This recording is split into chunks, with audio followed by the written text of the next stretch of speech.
Just choose to be happy. 3 words, said with good intentions, but they often land with the weight of misunderstanding. Because if happiness were that easy, we'd all be glowing, smiling, floating through our days. There'd be no heaviness, no mornings we dread, no moments when the silence feels too loud. But we know better. We know happiness isn't always a bright light. Sometimes it's just the absence of pain. Sometimes it's just the ability to breathe without pressure sitting on your chest. So is happiness a choice? Let's pause. Not to find the correct answer, but to listen to stories, to emotions, to ourselves.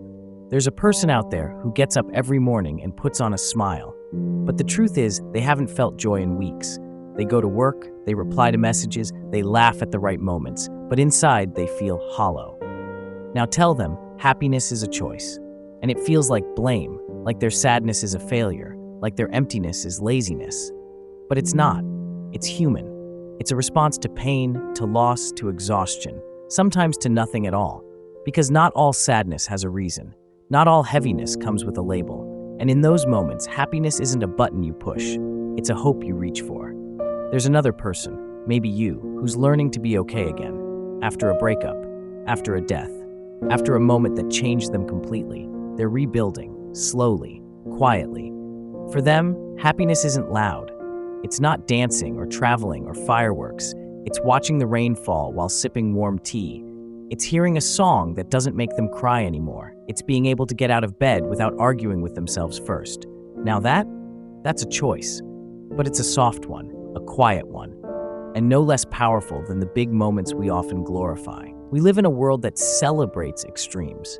Loud laughter, big wins, constant productivity. We think happiness should be visible, obvious, Instagrammable. But real happiness often lives in the hidden spaces, in folding warm laundry, in the smell of a loved one's cooking, in walking barefoot on grass, in finally forgiving yourself for not being perfect.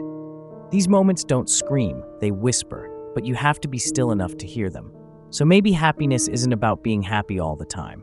Maybe it's about finding peace some of the time, and choosing, gently, to come back to that peace whenever you can, even if you lose it again, even if it disappears without warning.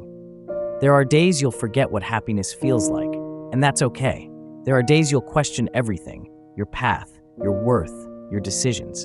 That's okay too. But even on those days, you still have choices. Not always easy ones, not always big ones, but still, choices. You can choose to speak kindly to yourself, to drink water, to rest, to say no, to reach out, to let go. Each one a brick, each one building something steady beneath you, something called resilience, and maybe something called joy. We've been told to chase happiness, to find it in success, in money, in relationships. But maybe happiness doesn't need to be chased. Maybe it just needs to be noticed. In the cracks, in the pauses, in the people who stay, in the way your heart still hopes, even after everything. So is happiness a choice? Sometimes. And sometimes it's a journey, a practice, a slow coming back to yourself. It's not always a smile.